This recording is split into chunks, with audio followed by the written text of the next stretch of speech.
Hello everyone. तो आज हम लोग अपने लेक्चर 7 में इकोनॉमिक सर्वे के पार्ट 2 पर डिस्कशन करने जा रहे हैं, जिसपे दो मेन क्वेश्चंस पर डिस्कशन होगा। That what is orange economy और दूसरा what does swadeshi means as a discipline strategy. यानी स्वदेशी का बेसिकली मतलब क्या है। तो इस पर भी इस लेक्चर में हम लोग बात करेंगे। So let us start. तो सबसे पहले हम लोग देखेंगे कि ऑरेंज इकोनॉमी क्या होती है। तो ऑरेंज इकोनॉमी का मतलब होता है बेसिकली क्रिएटिव इकोनॉमी। यानी कि यहां पर अगर हम लोग पॉइंट वाइज देखें तो पहला पॉइंट है that orange economy refers to the idea based economic activities. यानी कि जो हमारे जो मेंटल एसेट है, देखिए बेसिकली अगर हम लोग एसेट्स को देखें तो हमारे पास दो एसेट्स होते हैं। एक एसेट होता है फिजिकल एसेट, जो हमें फिजिकली जो दिख रहा है हम लोग उस पर बात करते हैं। आप कह सकते हैं इसे मनी भी कह सकते हैं, प्रॉपर्टी भी कह सकते हैं, कुछ भी कह सकते हैं। लेकिन अगर हम लोग अपने माइंड को देखें, अपने माइंड पर ध्यान दें, तो हमारे पास एक बहुत बड़ा एसेट है जिसके कारण कम इन्वेस्टमेंट के बाद भी हम लोग बहुत कुछ क्रिएट कर सकते हैं, जिसे हम लोग कहते हैं मेंटल एसेट। तो मेंटल एसेट का मतलब ही है बेसिकली कि हम लोग आइडियाज, जो हमारे अंदर के जो आइडियाज हैं, अगर हम उसे क्रिएटिविटी के लिए उपयोग करें और उस क्रिएटिविटी से, यानी जो नवाचार हो, उससे हम लोग इकोनॉमी को ग्रो करें, तो एक प्रकार का ये बहुत बड़ा एसेट हमारे लिए बन सकता है। तो एग्जैक्टली वही बात है कि ऑरेंज इकोनॉमी ये फर्स्ट टाइम है कि जब हम लोगों ने अपने क्रिएटिव आइडियाज को भी जो है इकोनॉमिक सर्वे में बात की है। तो ये पहला लाइन कह रहा है that orange economy refers to the idea based economic activities. यानी यहां पर आपके मेंटल एसेट की बात हो रही है। अब वही बात है कि हम लोग अपने मेंटल एसेट से, यानी कि अपनी क्रिएटिविटी से, अपनी आइडियाज से वैल्यू क्रिएट कर सकते हैं। वैल्यू का मतलब है इकोनॉमी क्रिएट कर सकते हैं। तो यहां पर बात हम लोग अगर देखें तो फिजिकल एसेट्स के अलावा हम लोग मनी क्रिएट कर सकते हैं अपनी क्रिएटिविटी से। दूसरा, हम लोग कल्चर को भी एक तरह से इकोनॉमिक टर्म्स में देख सकते हैं। जैसे कि मैं आपको अगर उदाहरण दूं तो हमारे यहाँ कुंभ मेला लगता है। हमारे यहाँ कई प्रकार की ऐसे कल्चरल एक्टिविटीज होती हैं जिसके कारण इकोनॉमी ग्रो करती है। अगर मैं प्रयागराज में अभी कुंभ हुआ, या अभी आपका नासिक में होगा, उज्जैन में होगा, हरिद्वार में होगा, हर जगह अगर कुंभ का मेला लगेगा तो वहां पर आर्थिक गतिविधियां उस शहर की बढ़ेंगी। वहां पर जाने वाले लोग ट्रेन से जाएंगे, बस से जाएंगे, विदेशों से आएंगे, तो वहां के होटल्स या आसपास का जो इलाका होगा वहां पर भी आपको कल्चरल एक्टिविटीज स्ट्रांग होने के कारण इकोनॉमिक वैल्यू क्रिएट होती हुई दिखेगी। दूसरा होता है इंटेलेक्चुअल प्रॉपर्टी। देखिए मैं यहां पर आपको सिर्फ इतना बता रहा हूं कि आइडिया बेस्ड हम लोग किस तरीके से वैल्यू क्रिएट कर सकते हैं। देखिए इस इकोनॉमी की जो सबसे खूबसूरत बात है वो ये है कि इसमें इन्वेस्टमेंट लगभग जीरो होता है, और जो भी आपको मिलता है वो आपका प्रॉफिट है, क्योंकि ये आपका खुद का मेंटल एसेट है। तो एक तो हो गई बात क्रिएटिविटी की, दूसरी बात हो गई कल्चर की, तीसरी बात हो गई इंटेलेक्चुअल प्रॉपर्टी। ये भी हम लोग आइडियाज बेस्ड ही इंटेलेक्चुअल प्रॉपर्टी की बात की जा रही है यहां पर। यानी कि सपोज करिए कि किसी ने कोई रिसर्च किया और उसके थ्रू उसने मेडिसिन बनाई, तो उस मेडिसिन को वो पेटेंट कराता है लगभग 50 वर्षों के लिए, और उस मेडिसिन को वो एक्सपोर्ट करेगा या अपने खुद के देश में भी सेल करेगा, तो उससे भी उसका भी इकोनॉमिक ग्रोथ होगा और देश का भी होगा। मैं अगर इसको उदाहरण के रूप में आपको बताऊं तो यूएस की अगर बात किया जाए तो यूएस के पास सबसे ज्यादा पेटेंट्स हैं। यानी कि वो कई फील्ड्स में रिसर्च करते हैं, और उसके बाद जो भी रिसर्च होती है उसको उसका पेटेंट होता है इंटेलेक्चुअल प्रॉपर्टी के रूप में, और लगभग 50 सालों तक उस पर उनका एक अधिकार होता है, और उसे वो एक्सपोर्ट भी करते हैं तो उससे उनका फायदा होता है। तो यूएस में अगर आप इकोनॉमिक में देखेंगे तो इंटेलेक्चुअल प्रॉपर्टी का एक बहुत बड़ा रोल है। यानी यहां पर रिसर्च बेस्ड आपकी जो रिसर्च बेस्ड आप अगर कोई इकोनॉमिक ग्रो कर रहे हैं तो उस पर बात किया जा रहा है इसमें। तो यहां पर हम लोग वैल्यू क्रिएट कर सकते हैं क्रिएटिविटी से, कल्चर से और इंटेलेक्चुअल प्रॉपर्टी के थ्रू। वही बात मैंने आपको जो पहले ही बताया, थर्ड पॉइंट यही बात बोल रहा है that there is a less dependence on physical resources, यानी कि यहां पर इन्वेस्टमेंट लगभग जीरो होता है और इनकम आपकी जो भी है वो प्रॉफिट है। इससे ये भी बात है कि अगर इंटेलेक्चुअल प्रॉपर्टीज है या आप कल्चर के थ्रू इकोनॉमिक एक्टिविटीज कर रहे हैं तो टाइप ऑफ इंप्लॉयमेंट भी जनरेट होगा। और दूसरा, इंटेलेक्चुअल प्रॉपर्टी के थ्रू अगर हम कोई दवा बना रहे हैं तो उस दवा का अगर हम एक्सपोर्ट करेंगे तो हमारे लिए वो भी फायदेमंद होगा। तो यहां पर ऑरेंज इकोनॉमी का मतलब है क्रिएटिव इकोनॉमी, जिसमें हम लोग क्रिएटिविटी पर बात करें, कल्चर पर बात करेंगे और इंटेलेक्चुअल प्रॉपर्टी पर बात करेंगे। अब देखिए यहां पर जो सेक्टर्स, जो क्रिएटिव इकोनॉमी है उसके लिए कुछ सेक्टर्स मेंशन किए गए हैं इकोनॉमिक सर्वे में जो हमें जानना जरूरी है। जैसे कि पहला टर्म यूज हुआ है एनिमेशन। तो अगर आप मेरी इस इमेज को देखेंगे तो इस इमेज में आपको जो एनिमेशन दिख रहा है ये टाइप ऑफ कार्टून है। तो कार्टून के थ्रू भी जो है एनिमेशन जो मेकर्स होते हैं आज के टाइम पर जिस तरीके से डिजिटल जो फील्ड है, डिजिटल सेक्टर है, उसमें कार्टून का भी एक बहुत बड़ा रोल है, यानी एनिमेशन का भी एक बहुत बड़ा रोल है इकोनॉमी को ग्रो कराने में। तो अगर आप मेरी बात सुन रहे हैं तो आप अपनी स्किल डेवलप कर सकते हैं एनिमेशन मेकर के रूप में। अगर आप ऐसा करते हैं तो कई फील्ड्स में एनिमेशन जो है बनाने की काफी ये कह लीजिए कि इंपॉर्टेंस होती है और उससे संबंधित आप डिजिटल सेक्टर में भी अपना हाथ आजमा सकते हैं। दूसरा है यहां पर वीएफएक्स। वीएफएक्स का मतलब होता है विजुअल इफेक्ट्स। विजुअल इफेक्ट्स की बात किया जाए तो जैसे आप ये देख रहे होगे, सपोज करो ये कार है और इस कार को अगर मैं नॉर्मली देखूंगा तो ये बिल्कुल ठीक कार थी, बट हमने अपने विजुअल इफेक्ट्स क्रिएट करके इस कार में एक बॉम्ब ब्लास्ट करा दिया। तो ये एक टाइप का विजुअल इफेक्ट्स क्रिएट करना होता है जो हमें अपने यूट्यूब चैनल्स पर या रील्स के थ्रू हमें अक्सर इस टाइप के विजुअल इफेक्ट्स देखने को मिलते हैं। तो ये भी एक प्रकार का स्किल ही है। तीसरा, गेमिंग। गेमिंग आप देखते होंगे आज के टाइम पर कई प्रकार के मोबाइल में, स्मार्टफोन्स में या कंप्यूटर पर आपको गेम्स मिलते होंगे। तो कई लोग गेम्स बनाते, जैसे कई आपका एक लूडो था, फिर एक प्रोबो ऐप था, उन सब में आप अगर देखेंगे तो टाइप ऑफ गेमिंग एक सेक्टर है जिसमें लोग कई प्रकार के गेम्स का मैन्युफैक्चरिंग करते हैं, सॉफ्टवेयर बनाते हैं और उसके थ्रू भी अर्निंग करते हैं। तो यह भी एक प्रकार का इकोनॉमिक ग्रोथ ही होगा उस देश का जिस देश में गेमिंग पर काफी जो है लोग इन्वॉल्व होंगे। तीसरा है कॉमिक्स। कॉमिक्स का मतलब आपको पता ही है, हम सब बचपन में कॉमिक्स पढ़ते हैं, स्टोरी बिल्डिंग करना और उसके बाद उससे रिलेटेड इमेजेस क्रिएट करना। तो ये भी एक प्रकार का एक इकोनॉमिक ग्रोथ का एक इंपॉर्टेंट सेक्टर हो सकता है। सो यहां पर बात किया गया है एवीजीसी, यानी ए का मतलब एनिमेशन, वी का मतलब वीएफएक्स, जी का मतलब गेमिंग और सी का मतलब कॉमिक्स। तीसरी जो सेक्टर है आपका, जो आप कह सकते हैं ये तो एक साथ ही पढ़ा जाएगा एवीजीसी, और उसके बाद हम सेकंड अगर देखेंगे तो फिल्म। फिल्म आपको पता है हमारे यहाँ बॉलीवुड है, बॉलीवुड की भी अपनी एक इंपॉर्टेंट रोल है हमारे सॉफ्ट पावर को, हमारे भारत के सॉफ्ट पावर को दुनिया को दिखाने का एक बहुत ही इंपॉर्टेंट एक सेक्टर है बॉलीवुड। तो फिल्म्स के थ्रू भी हम लोग बेसिकली क्रिएट ही कर रहे हैं, तो इसे भी हम लोग ऑरेंज इकोनॉमी के तहत ही लेते हैं। दूसरा, लाइव म्यूजिक।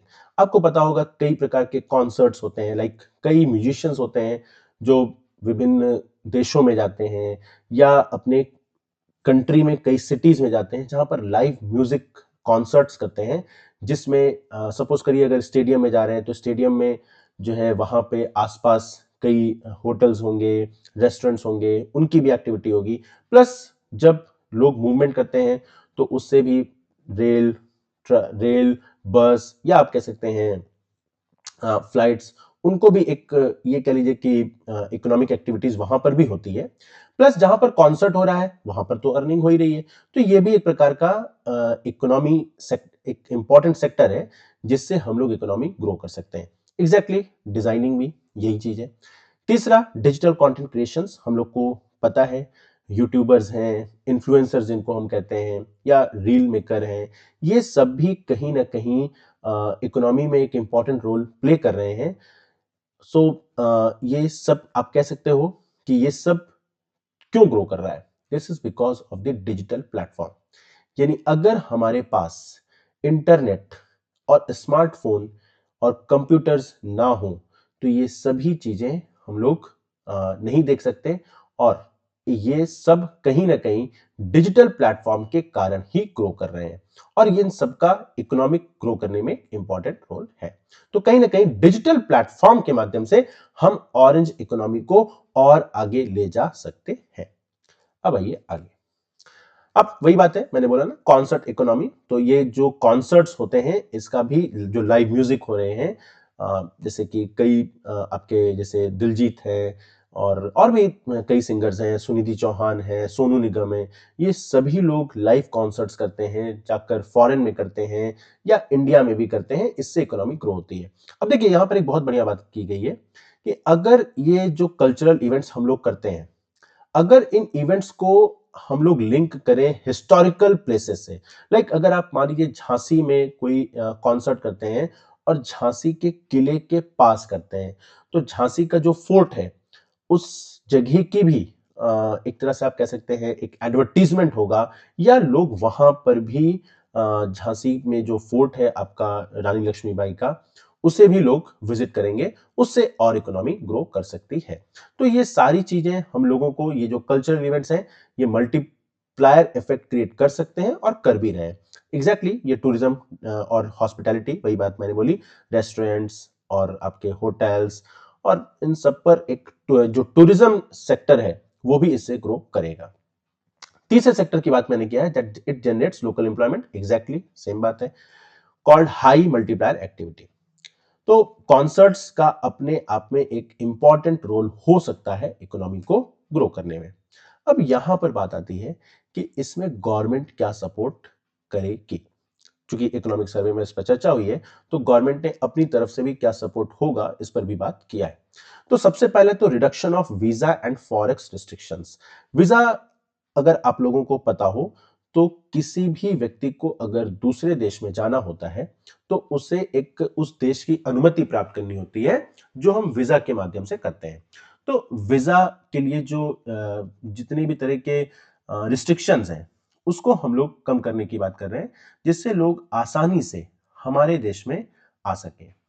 दूसरा है फॉरेक्स, यानी फॉरेन एक्सचेंज।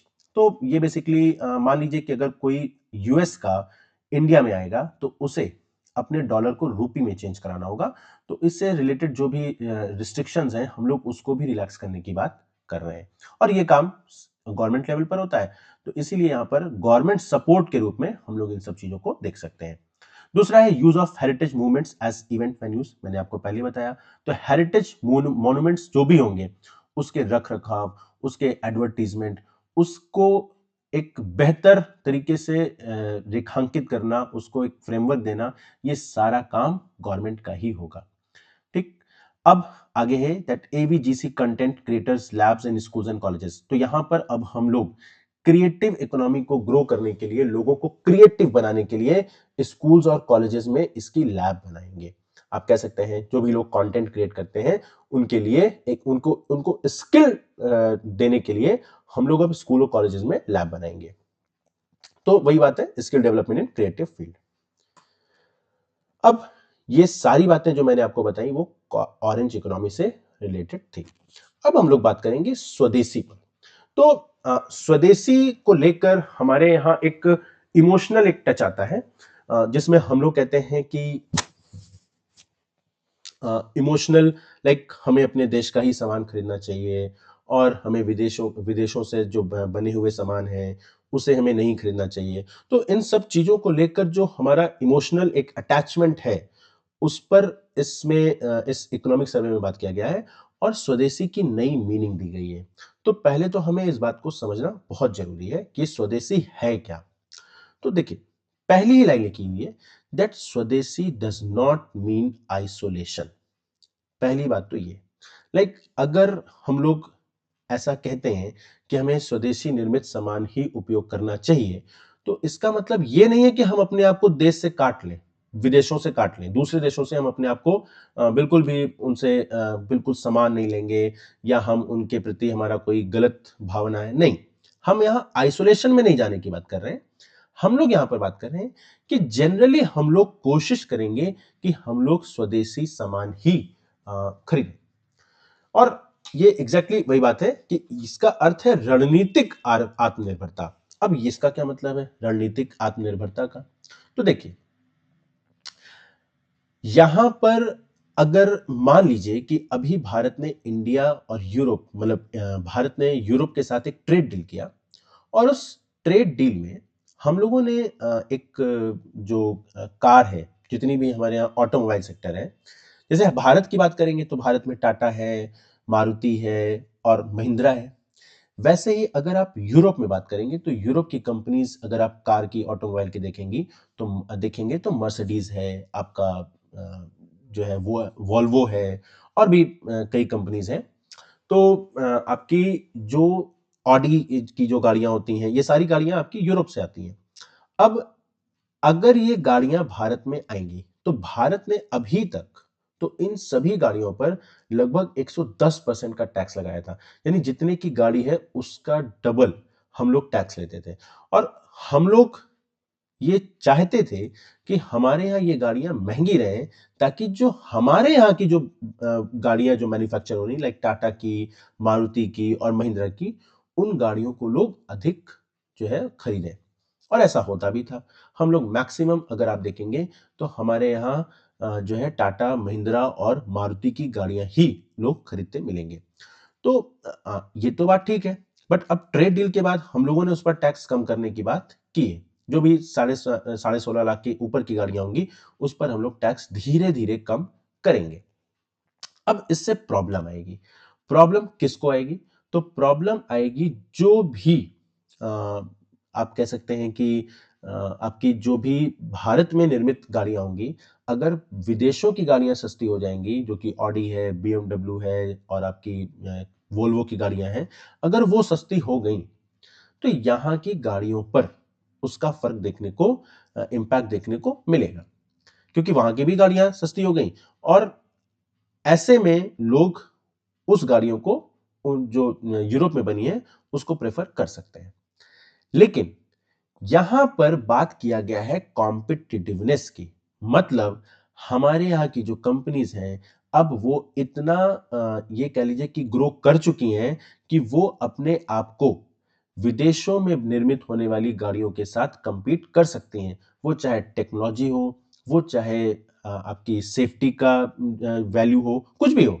हम लोग अब अपने यहाँ की गाड़ियों को भी कॉम्पिटिटिवनेस में लाएंगे, ताकि हमारे यहाँ की गाड़ियां उनके जैसी बने और हमारी गाड़ियां भी यूरोप में जाए और वहां पर उन्हें कंपटीशन दें। तो यहां पर हमें स्वदेशी का मतलब ये नहीं समझना चाहिए कि हमें अपने सामान को प्रोटेक्ट करना है विदेशों के सामान से। नहीं, हम ओपन करेंगे और हम अपने सामान को भी वहां पर कॉम्पिटिटिवनेस में लाएंगे, ताकि ऑडी हो और वो महिंद्रा की कोई भी गाड़ी हो, वो दोनों कंपैरिजन में जो है कॉम्पिटिटिवनेस करें, जिससे हमारे यहाँ की जो इंडस्ट्रीज हैं वो और ग्रो करेंगी। तो यहां पर प्रोटेक्शनिज्म यानी कि संरक्षणवाद से बचाना है और उसे कॉम्पिटिटिवनेस में लाना है।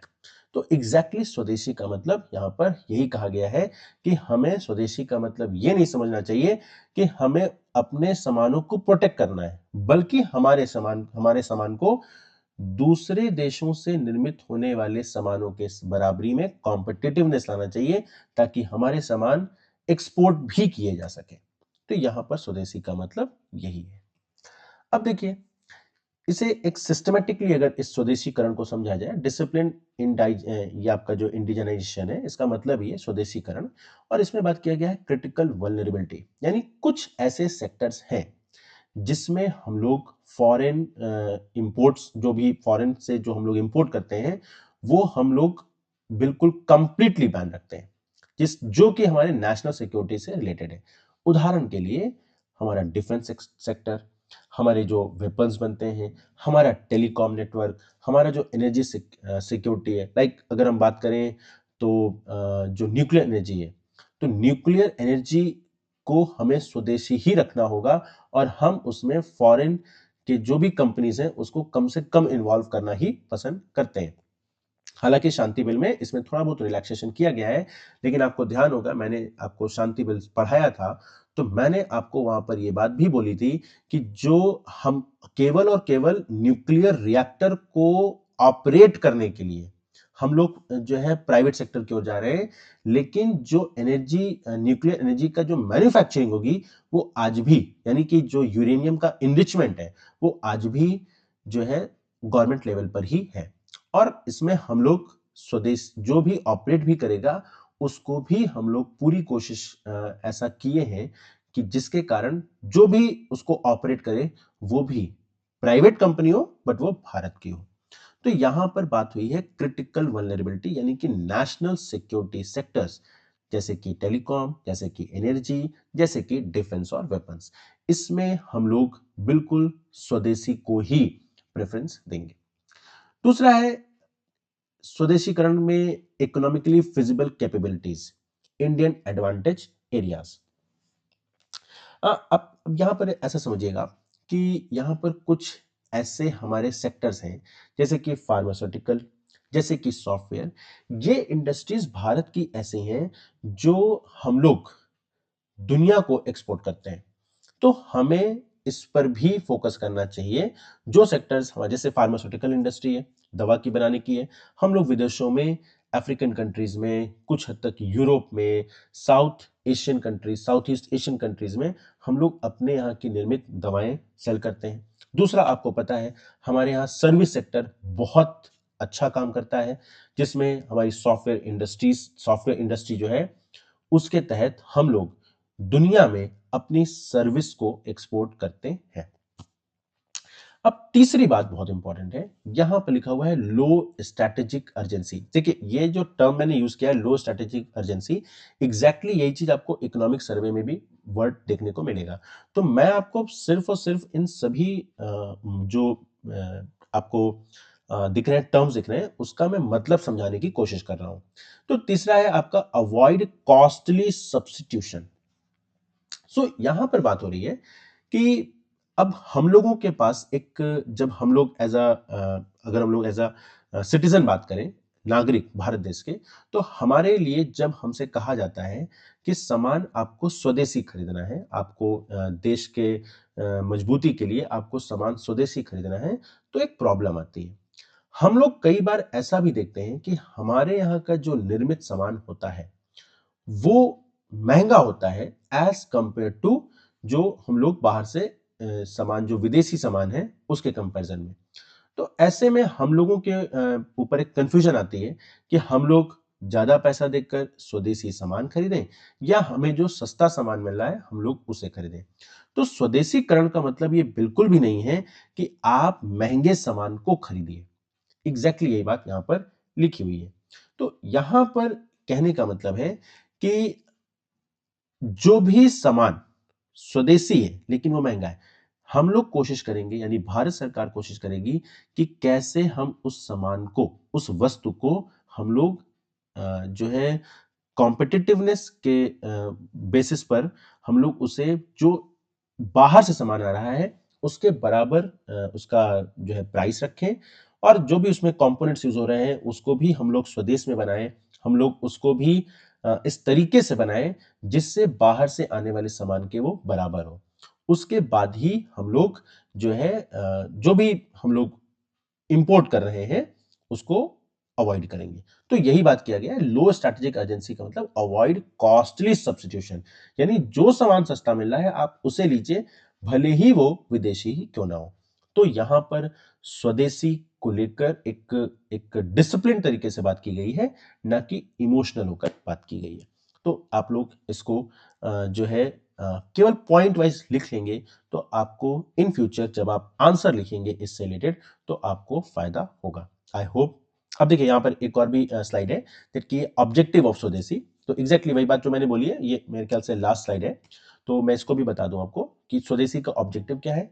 मेक इंडिया, वही बात जो मैंने आपको पहले ही बताया, make India a reliable global supplier, यानी हम अपने एक्सपोर्ट्स को बढ़ाएं और हम लोग सप्लाई चेन वर्ल्ड में जो सप्लाई चेन है उसमें एक इंपॉर्टेंट रोल प्ले कर सके। यानी सामान कोई भी मैन्युफैक्चर हो दुनिया में, सामान भारत से भी जाना चाहिए उसके मैन्युफैक्चरिंग में। तो सप्लाई चेन में हम लोग एक ग्लोबल रोल प्ले करें, जिससे कोई भी देश चाहते हुए भी हमें आइसोलेट ना कर पाए। तो स्वदेशी का मतलब ये। दूसरा, रिड्यूस स्ट्रैटेजिक डिपेंडेंस, यानी हमें एक सप्लाई में जो है एक वैश्विक आपूर्तिकर्ता बनना है। और move beyond by Indian, basically मतलब ये है कि हमें बाय इंडियन की जगह पर आप ये कह सकते हो कि इससे हमें आगे बढ़ना होगा और एक सप्लाई चेन यानी कि हमें एक्सपोर्ट करना होगा वैसे। तो अब स्वदेशी का मतलब ये ना समझा जाए कि देश का सामान खरीदना है, बल्कि हमें अपने देश के सामान को विदेशों में भी सेल करना है, यानी एक्सपोर्ट करना है। तो इससे हम अपनी इकोनॉमिक रेजिलियंस को बढ़ाएंगे। आई होप आपको आज की क्लास में इंटरेस्ट आया होगा। और इकोनॉमिक सर्वे का ये दूसरा पार्ट था। मुझे ऐसा लगता है अगर मुझे और भी कोई इंपॉर्टेंट पॉइंट इससे रिलेटेड मिलेगा तो मैं आपको अगले जो है लेक्चर में उस पर डिस्कशन करूंगा। Thank you very much.